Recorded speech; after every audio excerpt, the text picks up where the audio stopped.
Huge thank you to CIBC for making We Get It possible. Hello, everyone. If you don't know me by now, my name is Karine. I'm the program director with Young Adult Cancer Canada, and welcome to We Get It, this web series that we started this fall, actually in November, and to hopefully talk about issues and information that are relevant to our young adult cancer community, to the supporters of young adults, to health professionals, to as many people as possible, and hopefully get you to learn a little bit about what it means to get cancer as a young adult. So we have a variety of guests throughout really this fall and next year. And today, I'm super happy. I'm with someone that I'm actually luckily going to get to discover, mostly with all of you. Zoe Ho. Hi, Zoe. Thank you for being Hi, Karine. so great. So the cool thing about Zoe is she's a young adult cancer survivor. You're going to get to learn about her. But first episode of We Get It, we had this live on our website and on Facebook, and Zoe commented on the episode, and she hadn't connected to the YAT community yet, and posted a few comments, and Angie and myself saw that, and so we kind of started to communicate with Zoe, and then she told us a little bit about herself. And how her creativity and a little bit about her cancer experience. And we were like, we want to talk to you. We want to get to know you. And hopefully, if you're catching this and watching this and you're also very new to the Young Adult Cancer Canada community or the young adult community at large, you can get inspired by Zoe just being here, jumping in, barely knowing us, we're all right. So welcome and thank you so much for being here. Like leap of faith, I love it. Aw, Thank you. So thank you. let's start by tell us a little bit about yourself. Who are you? Sure. I was just admiring you. I feel like you just did such a good job of presenting and being very wonderful to watch. I was like, yeah, so glad to be on here. A little bit about myself. Well, I am from Singapore and Hong Kong. That's where I grew up. And I ended up in Vancouver and then in the Northwest Territories, in Nunavut, Northwest Territories. So anyway, I seem to be from a lot of places because I've spent about a decade in each of these places. It's always hard for me to summarize that. Right now I'm in Vancouver and I am a cancer survivor also. So, and also a creative person. So multidisciplinary, I do ceramics, I make film, I write literature, I actually write all kinds of things. And I'm also studying to be a counselor right now. I'm already a yoga therapist and teacher. And so I was telling you earlier, I do yoga, and then she put in we thought it was funny. I know, that was like when I was like, we will have more of this as it comes. Right now, surprisingly, I'm not very feeling like sarcastic about that. It's like, it's true. I have been teaching yoga and everything for about 10 years. Yeah, and it was very helpful for me during the cancer journey. So, and now. So, yeah. Nice. Thank you. This is great. We're obviously like today we're going to get to talk about your creativity, the producer side of things. But let's first start a little bit about the cancer part of your life. Yeah. So you were diagnosed breast cancer, was it? Triple negative breast cancer. Okay. Yeah. That was and diagnosis. Yeah.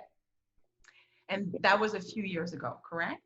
Yes. So I was 36, going on 37, something like that, and 2016. Yeah. It was summer. Actually, I don't know if everybody feels like they have a good story. See, this is when this comes in. So I was lying on the grass and it was really sunny. I was taking pictures of my dog, and it was 10 minutes from me going to teach a restorative yoga class. So I had to go drive somewhere and teach. And all of a sudden my doctor called and she's like, hey, Zoe, you got to get off the pill. I was like, what? And she's like, you have cancer. I'm like, what? No. Yeah. And she's like, yeah, I can't talk now, but we'll meet each other and talk on Monday. And I was like, what? And yes, so that's how I got my diagnosis. The doctor then, she's just like a very bubbly, I don't know if I should use that word, actually. She's a very straightforward woman. So she did that, put down the phone. I was devastated, of course. And, you're in shock, but then what can you do? So anyway, I had a decision to make about whether I go teach or not. But at that point in my life, I had accumulated so much ability to navigate at that point Yeah. that I knew I could go teach. And I went and I taught about change, impermanence, kind of, letting ourselves just welcome the moment, um, and know that anything could happen, but to value this present moment and what you still have. So I was really great then. And then, of course, after that, I went through the whole, journey of treatment, chemo, surgery, and those were actually all fine. I was even cast in an inspirational Super Bowl ad Yeah. to tell people as a yoga therapist about how to believe in yourself, find beauty within, and all of that great stuff. However, when chemo finished and everything, was back to normal, let's do this, back to normal. Then I realized it's like, oh, look, like I have a different energy level at this point. Hmm. My mindset definitely, it's like you go through battle and you're fatigued at the end. So no matter how much positivity I had and how much love I received, and I actually got engaged during During this whole thing. Yes, love made its way in. exactly. So I mean, all that great, great, great stuff, but you're alone at home processing, looking for work again, or realizing that in Vancouver as a yoga teacher, definitely, that's not really the way to go if you Mhm. want to live here. And I'm not business minded. So anyway, all that stuff. And yeah, so that was hard. And that's why when I listened to your podcast and I realized that we're going to talk about that, because now it's been a few years for me and I am bouncing back. So I Yeah. just thought it would be great for more people to chat together about these things. Yes, definitely. And I know that, so I guess like hopefully we'll have many other opportunities to get to know you more because your life has Mm, been and is rich of different mm, experiences. So creativity obviously played a big role in mm-hmm. plays a big role in your life. And Yeah, how would you have that connect with the cancer kind of experience piece of it? piece of How has it. that helped you? Yeah, for sure. So I have been in fine arts pretty much my whole life. So for me, being creative is very normal. And when I think about myself as an artist, I like it. I always feel a little bit like strange saying that because it's just something I love doing. However, before I came back to Vancouver and was diagnosed with cancer, I was working up north. I was designing a magazine and I was making TV shows. So that was creative, but it was creative in a way that was very focused on um, the Inuit stories. So not my voice or anything like that. Mhm. And of course, it's a challenging environment to be in. I'm very lucky because in the end, I was embraced by the community and we're very close. But there are challenges, and I was navigating a lot of things alone. So I made a magazine almost all by myself. So then, yeah, so then the cancer thing happened, and I realized that because of chemotherapy, I couldn't even speak some days. You get so tired. Yeah, and you can't um, do anything at all, really. So I discovered that there's a pottery drop-in in Burnaby where I live at the Shabelle Art Center. So I have not touched clay then for maybe about how many years? Over 10 years at least, 10, 15 years. Yeah, I drove in, I bought a bag of clay. I didn't want to talk to anybody, so I didn't want to take classes. But Mhm. I threw the lump of clay onto the wheel, and then it was very difficult, of course, because once the wheel starts spinning, and because you don't remember at all how to do it, you're just fighting that clay, and yet it becomes a quiet conversation. Because I had to start learning how to tune in. I had to start having this, you're both battling the clay and you're also responding and having a conversation.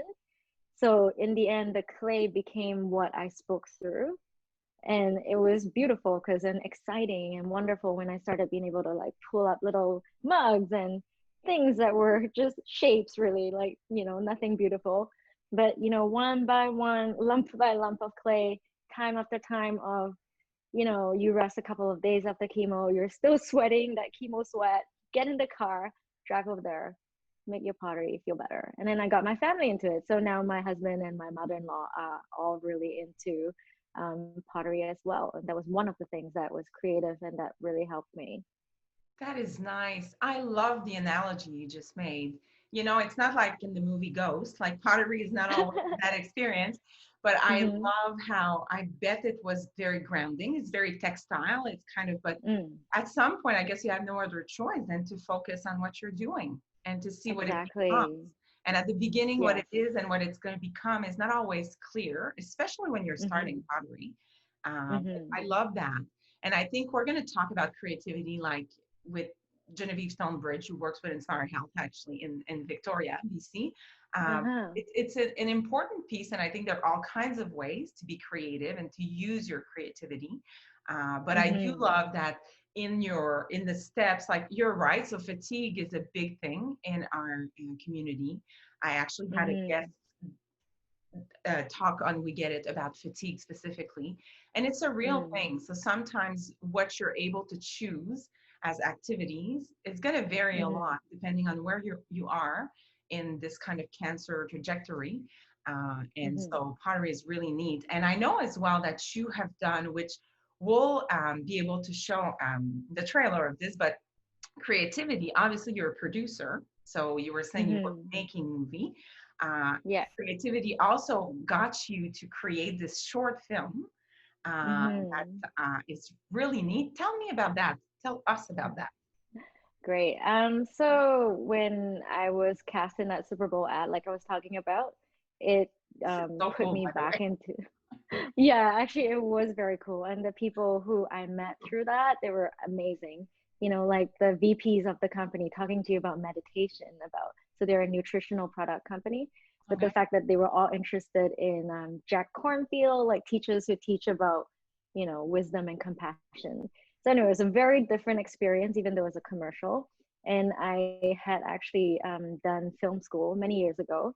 So I realized that, oh, maybe I'll do the acting thing again, because now that I'm trying out everything after cancer, you know, Yeah. and it's actually the great thing about after cancer is you do have this pause, you know, like maybe there are people who would tell you that, oh, now you need to go back to your work. But then it's like, what do I want to do for work? And I have so many things that I have done before, but I'm not sure which is the way I want it to go again. Mm-hmm. And because of my television experience, I thought, let's try acting again, because I thought it will be easy and fun. Yes, why not? Yes, why not? And then so an agent found me. She's wonderful. And I realized I was going to start taking acting classes and, you know, all of that stuff to brush up on these skills, and started auditioning. But as we went through the process, and this goes with, you know, the fact that I suddenly realized, you know, after living in the Arctic, after living in Asia and being back in Vancouver, hey, I'm supposed to be a Chinese person now, you know? Mhm. All of a sudden it's like, hey, you're Chinese and you can only be cast as a waitress or a mother or a doctor or, you know, one of those things. And I was very unsatisfied because, you know, I believe in creating your own opportunities and having a Yeah. voice. And we have much more interesting stories to tell Yeah. than what some, you know, productions here are willing to let Asians do. Mm-hmm. So one of my acting teachers suggested to all of us that if you want to do something that is meaty, if you want to do something substantial, write your own material. She was like, make your own, like, you know, anything. Yeah. And I was desiring community, of course, and, you know, wanting fun and, you know, people who have humor. I got together with new friends who are filmmakers and acting people and all of that. And I just started playing with writing things, making little short things. This one called Cacti and Weed is actually my first real short here, because I wrote the script a little bit based on how I feel as a survivor slash artist slash like woman human person. And also yeah, just wanting to do comedy and having more lightness, you know, in my life. So I wrote it. I cast myself as the lead because, of course, and also because it's my story. Mhm. I directed and I produced. I produced out of necessity. Yeah, it's I think one of the hardest jobs because it's actually quite menial and you do a lot of coordinating and paperwork. And I'm really more of a creative person. But anyway, managed to make it all come together with a lot of help, which I'm very grateful for. And now at the end of that journey, this film has gone to, it's been accepted at quite a few festivals. And surprisingly, I got nominated for Best Director a couple of times. Congrats. And This is great. yeah, thank you. So I am amazed. Like, this is really my first, opportunity to make a comedy. Yeah, and it's a short film, but it was a huge learning experience.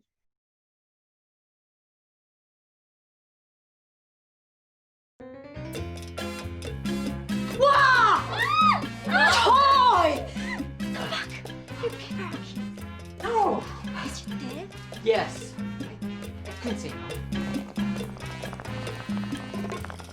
最衰嘅係你，總之唔俾你入門啊！啊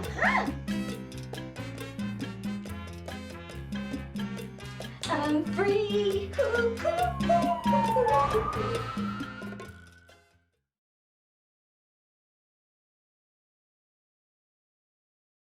It's funny and it is with humor. And I love that this is the kind of choice you made at this time. And if I'm honest, as I was watching it, like, and because like you and I have exchanged a few emails, and in the short movie, like the relationship with the mother-in-law, and like those kind of back and forth got me thinking a little bit about maybe more related to your cancer experience. And partly like, so you've mentioned like I'm supposed to be Chinese now, and all the intersectionalities that comes with that. You and I have exchanged a few messages about that. um, can you tell us a little bit about what it meant in your culture with values and all of that, and getting cancer? How was that different, if it was, or how was it for you, I guess? Mm-hmm. So before this, when I grew up in Singapore, being in Singapore, we always say this, and it's just supposed to be funny, but I'm like the white people of Singapore. Because in Singapore, being Chinese, you are the mainstream. Yeah, and therefore so I understand the entitlement, to be honest. Like I understand the privilege, really. And then when I moved up north, so sure, I did my university days in Vancouver, and already I got a taste of what not being mainstream might be like. But I studied English literature. I was married to a Caucasian man. So, I was still very much the Asian person who became very westernized.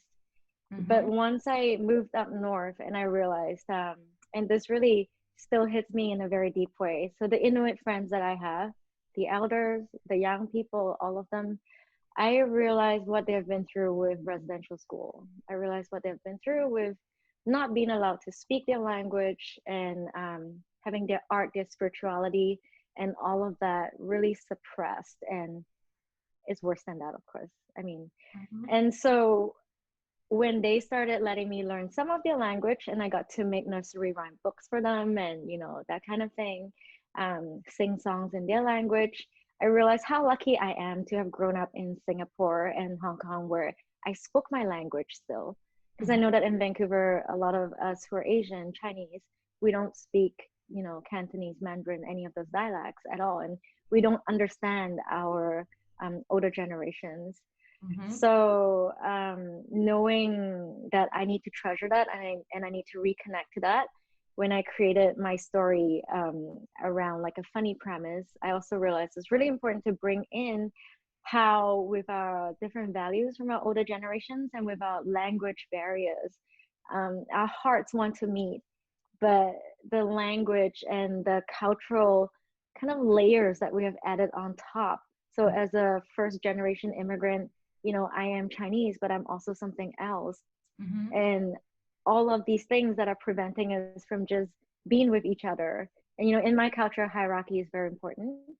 So in my film, it's about, everything's about filial piety. So it's about respecting your elders, and they're always right, no matter what, even though sometimes they're not. They're not right. So then I was like, how can we have some fun talking about this? And even me going through cancer, I have had family members who are like, it's like you had a cold, right? Or a flu. You know, they'll be like, now you're fine. So we need to, like, you need to make money now. It's really that direct. And I had never had to consider those things before because I've just always been really lucky in terms of work opportunities.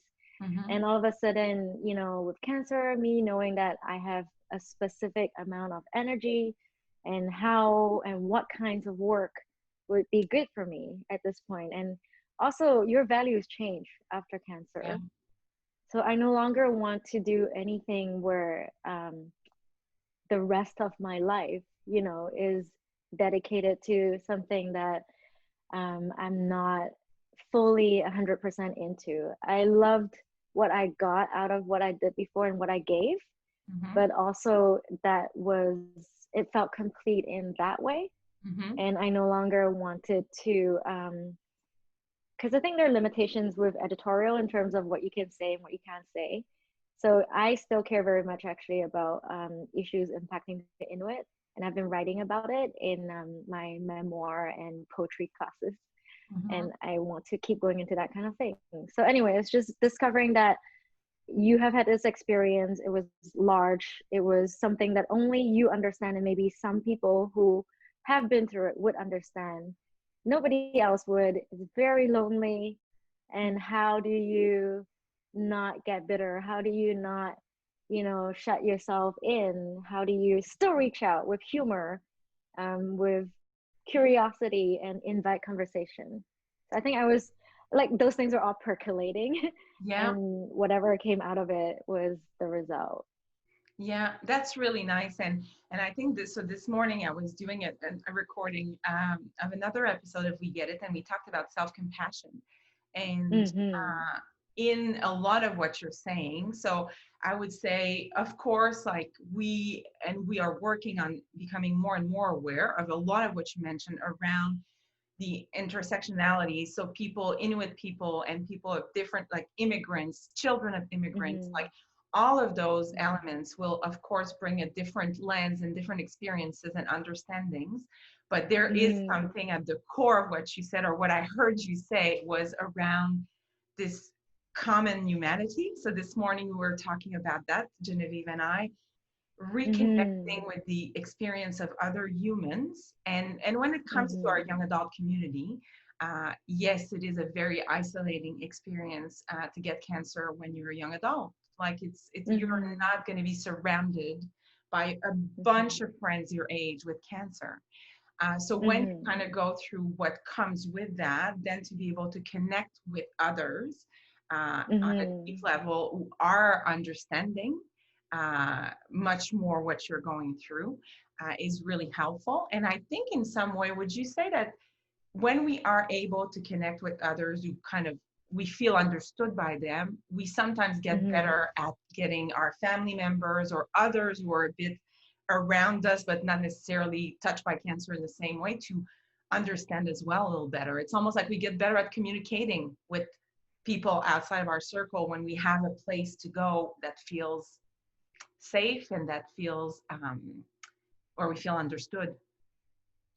Yeah, like wow, I really like the way you kind of brought that together because it's really very true.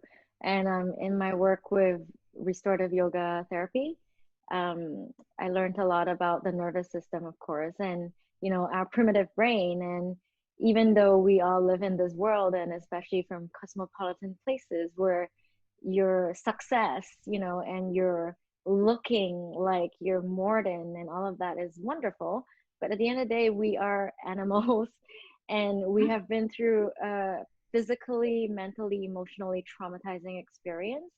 So if we alone are trying to communicate with our closest ones, especially, they have been holding us, of course, through the journey, and they're tired too at the end. Yeah. So, yeah, so, you know, to have a place where you can gain safety again, where you can feel safe again, where you speak and you're heard, and then where you learn ways to have conversations with yourself Mm-hmm. about what's really happening.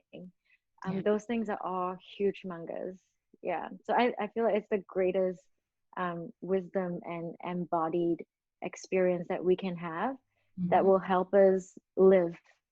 Yeah, because we all want to thrive. We all want to live, and we're alive now.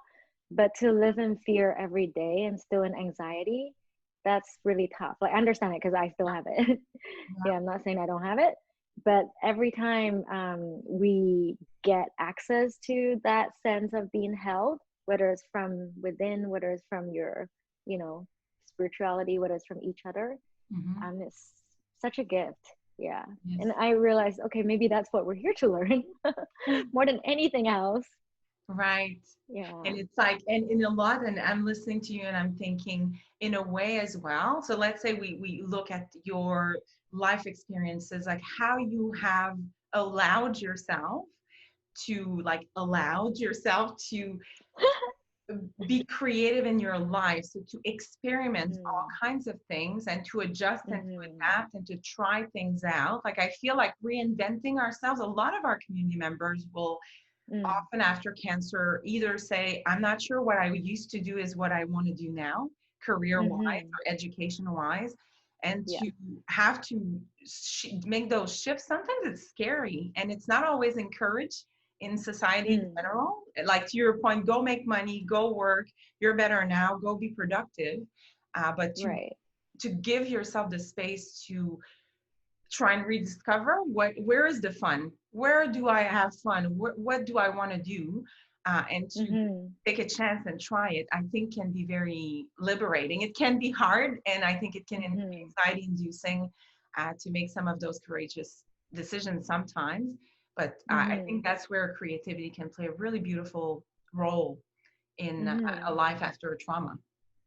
Yes, absolutely. And I mean, that's really helping me to kind of hear and reflect, even as you're talking about this, how it's worked for me.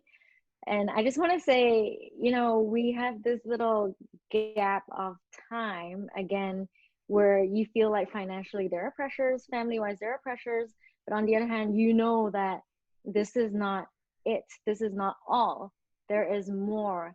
And because we have had cancer, I feel like a lot of us, we know that the cancer happened during a time in our lives where we were not listening to ourselves, Mhm. maybe.